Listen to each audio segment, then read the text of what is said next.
नमस्कार, আমি প্রকাশ অধিকারী। দস্তক প্রকাশ সমাচারপত্র আছে তার সম্পাদক। আর সোশ্যাল মিডিয়ায় আমরা বাংলা ভাষা বা বাংলা কালচার অ্যাক্টিভিটিস নিয়ে উত্তরাখণ্ডে প্রচুর ভাবে আমরা লেগে আছি। তার ভিতরে প্রতাপ দত্তাজি, ওনার সাথে কথা বলে এই জানবো যে উত্তরাখণ্ডে উনি বাংলা ভাষা বাংলা কালচার অ্যাক্টিভিটিস নিয়ে কি কি করছে। আর ওনার লেখা অনেক বই বা অনেক চলচ্চিত্র আজকে আমরা দেখতে পাচ্ছি, যেটা বাংলা ভাষা বা বাংলা পরিবেশের নিয়ে উনি তৈরি করছে আর লাগাতার আমাদের সম্মুখে দাঁড়িয়ে আছে। ওনার প্রেরণায় আজকে আমরা অনেক কিছু করতে শিখেছি। অনেক বই পুস্তক বা বাংলা কালচার অ্যাক্টিভিটি যেগুলো আমরা করতে যাচ্ছি সেসব আমরা উত্তরাখণ্ডে লাগাতার করে আসছি। তো দত্তাজি, আপনি আজকে আমার সাথে জুড়েছেন দস্তক প্রকাশের সাথে, আপনার আভার, ধন্যবাদ। আমরা এই জানতে চাচ্ছি যে উত্তরাখণ্ডে যে বাংলা ভাষা যেটা নিয়ে আমরা পুস্তক বিতরণ বা বিভিন্ন ধরনের কাজ করছি, তার ভিতরে আপনার একটা কনসেপ্টে বিগত 2023-এ একটা কার্যক্রম হয়েছিল যে উত্তরাখণ্ডে প্রথমবার হয়েছিল যে বাংলা শর্ট মুভি যে ফেস্টিভ্যাল আমরা করেছিলাম রুদ্রপুরে নিগম সভাগারে। তাই নিয়ে অনেকটা উৎপ্রেরণা আমরা পেয়েছি। আর তা সত্ত্বেও এখানে যে বাংলা লেখা বা বাংলা যে বর্ণমালা যেটা নিয়ে আপনি একটা কনসেপ্ট তৈরি করছেন, একটা বই পুস্তকের আপনি অনেক জলদি ওটার প্রকাশন হচ্ছে। তো আমরা সবকিছু সমগ্র বিষয়ে আজকে আপনার সাথে কথা বলতে চাচ্ছি যে শক্তিগরম এখানে যেহেতু ছোট একটা ক্ষেত্র, বাঙালি বাহুল্য ক্ষেত্র, তার ভিতরে একটা স্কুলেও আপনি অধ্যাপক রূপে বাচ্চাদেরকে কালচার অ্যাক্টিভিটিস ভাষা শেখাচ্ছেন। তো আপনার পুরো যে একটা সংঘর্ষে বাঙালি কমিউনিটিকে আপনি দিচ্ছেন, তার ভিতরে কি কি বিধা আছে আর বিশেষ আরো অন্য বিধার কথা বলবো। তো শক্তিগরম থেকে যেগুলো আপনি শুরু করেছেন সেসবগুলো আমাদের দর্শক জানতে চায়। ধন্যবাদ অধিকারী জি এবং আপনার দস্তক প্রকাশ ফেসবুক পেজের যারা দর্শক আছেন প্রত্যেককে আমি আন্তরিকভাবে ধন্যবাদ জানাই, অভিনন্দন জানাই। উত্তরাখণ্ডের বাঙালি অধ্যুষিত অঞ্চলে মূলত বিভিন্ন রকম বাংলা ভাষা সংস্কৃতিমূলক কাজ শুরু থেকে হয়ে আসছে, এখনো হচ্ছে। আর বিশেষ করে যখন থেকে এখানে বাঙালিরা আছেন তখন থেকেই বিভিন্ন রকম আচার অনুষ্ঠান, পুজো পার্বণ বাঙালি সমাজের মধ্যে লেগেই থাকে। হ্যাঁ, আমার প্রচেষ্টায় আমি কিছু নতুন আঙ্গিকে কিছু পরিবর্তন বা সময় উপযোগী করে কিছু প্রশিক্ষণ বাচ্চাদের দেওয়ার চেষ্টা চালিয়ে যাচ্ছি। একটা জিনিস লক্ষ্য করেছি যে বাচ্চাদের মধ্যে প্রচুর পরিমাণে নিজের মাতৃভাষা বাংলা শেখার আগ্রহ দেখতে পাচ্ছি। এমনকি এই স্কুলে অনেকগুলো যারা অবাঙালি ছেলেমেয়ে আমি দেখতে পেয়েছি, তারাও ভীষণভাবে উৎসুক হয়ে এগিয়ে এসছে বা তারা এদের সঙ্গে সমানে বাংলা ভাষা শিখতে আগ্রহী, তারা শিখছে। তো এটা আমাদের জন্য অত্যন্ত একটা আশাব্যঞ্জক বিষয় যে আমরা যদি আমাদের ছেলেমেয়েদের বাংলা শিক্ষা বা রুচিসম্মত যে সমস্ত বাংলা আচার অনুষ্ঠান আছে সেগুলো যদি আমরা সেই সুযোগ ওদের দিতে পারি, সেগুলো ওদের সামনে তুলে ধরতে পারি, তাহলে আজকে যে বিভিন্ন সাংস্কৃতিক আগ্রাসন বাঙালি ছেলেমেয়েদের মধ্যে দেখা যাচ্ছে সেটা আস্তে আস্তে কম হবে বলে আমার মনে হয়।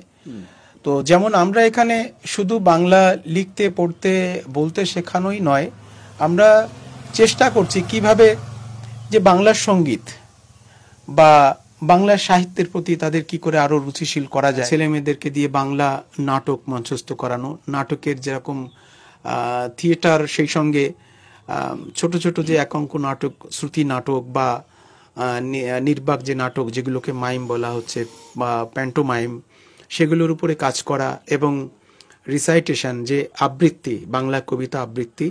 তো আমাদের বাচ্চারা সেই সুকুমার রায় থেকে শুরু করে রবীন্দ্রনাথ ঠাকুর বা অন্যান্য যারা আছেন যেসব কবি, তাদের ছড়া কবিতা, সেগুলো তারা শিখছে, অভ্যস্ত হচ্ছে আস্তে আস্তে করে।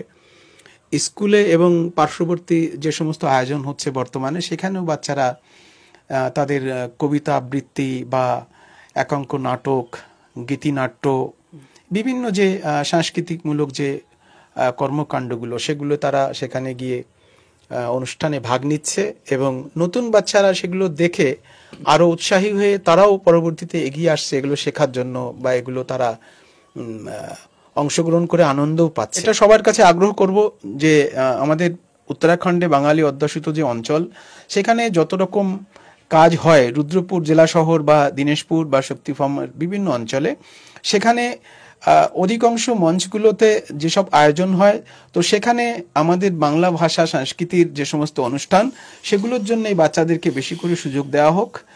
প্রথমত তারা হয়তো বা সেই মর্মের ততটা আকর্ষণীয়ভাবে যদি উপস্থাপন নাও করতে পারে, তবুও তাদেরকে সুযোগ দিলে পরে তারা আস্তে আস্তে কিন্তু একসময় তৈরি হবে।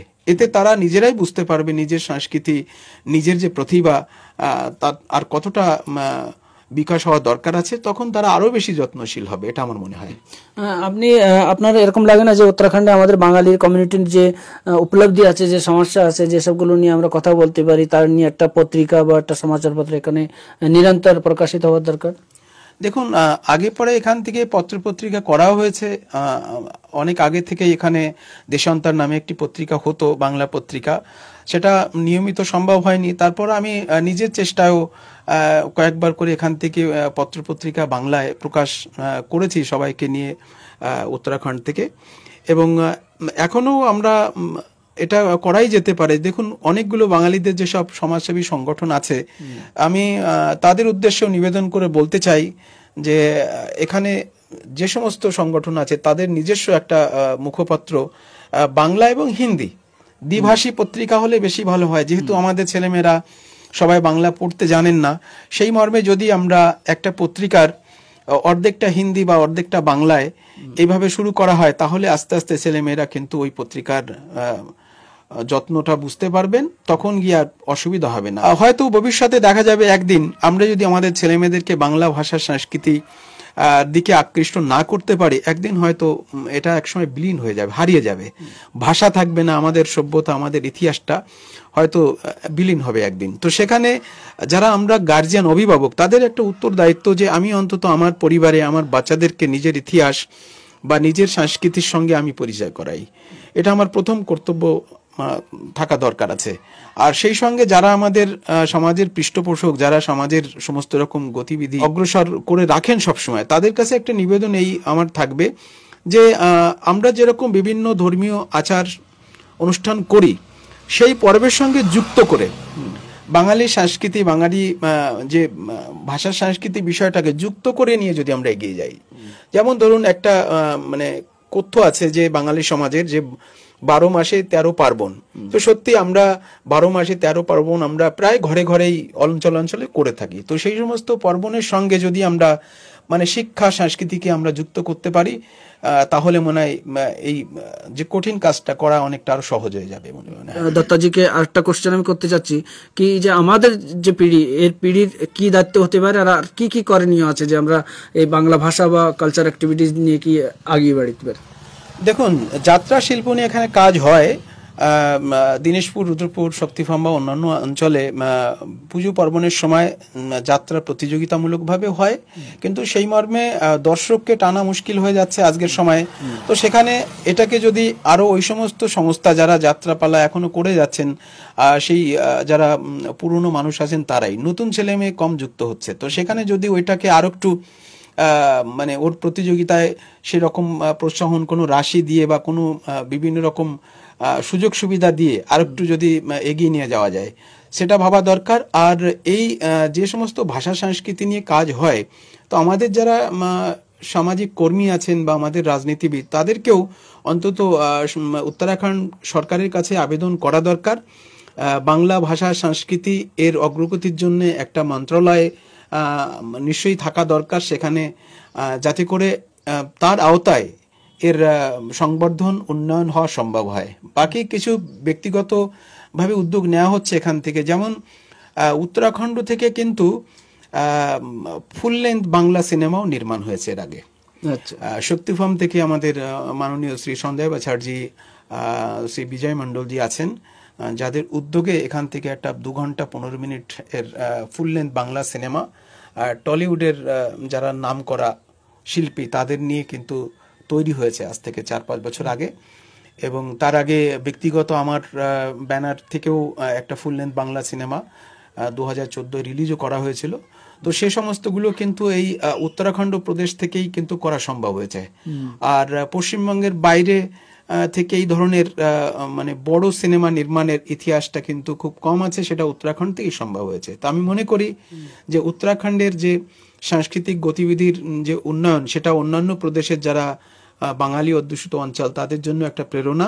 আর এখানে যদি বিভিন্ন সমাজসেবী সংগঠন এবং শাসন প্রশাসনের যদি সহযোগ থাকে, তাহলে এই কাজগুলো করা আরো সহজ হবে, সুন্দর হবে বলে আমার মনে হয়। না, উত্তরাখণ্ডে আর যারা যারা আছে এখানে, যারা কর্মী আর যারা কাজ করছে, সক্রিয় আছে, সবার সাথে কথা হবে। এখানে শঙ্কর চক্রবর্তী, অরবিন্দ রায় আর ডক্টর সুনীল হালদার আর শক্তিবরমের কয়েকজন আছে যারা বাংলা লেখক, পত্রকার।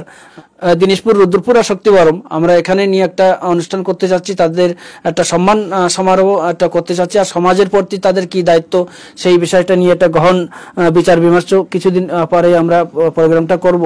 আর সবাই সহযোগিতা করবেন। আপনাদের কাছে নিবেদন যে বাঙালি ভাষা কালচার অ্যাক্টিভিটিস নিয়ে যারা কাজ করছে তাদের সহযোগিতা করেন আর তাদের সাথে আসেন। একদিন আমাদের যে স্বপ্ন ওটা অবশ্য পুরো হবে। অনেক অনেক ধন্যবাদ আমার সাথে কথা বলার জন্য। तो मैं प्रकाश अधिकारी और दस्तक प्रकाश के साथ आज मेरे साथ जुड़े रहे। एक बांग्ला भाषा कल्चर एक्टिविटीज को लेकर उत्तराखंड की जो गतिविधियां हैं उस पर हम लगातार बात कर रहे हैं और इसी के सिलसिले में लगातार इस तरीके की जो विद्वजन है और जो लेखक है, साहित्यकार है, निर्देशक है और विभिन्न गतिविधियों के साथ जो बांग्ला कल्चर एक्टिविटीज को भी सहयोगिता कर रही है, उन सबको हम एक एक करके इस विधा के साथ जोड़ रहे हैं और उनसे लगातार संवाद कर रहे हैं, चाहे वो लोक संगीत हो, कला हो, शिल्प हो, इस तरीके से विभिन्न कार्यों में। मेरे साथ जुड़ने के लिए बहुत बहुत धन्यवाद आपको और शेयर अवश्य करें ताकि हम लोगों की जो प्रयास है, जो हम लोग जो प्रयास कर रहे हैं वो सब तक पहुंचे और सब तक एक अच्छी सूचना जाए। सबका बहुत बहुत धन्यवाद। नमस्कार।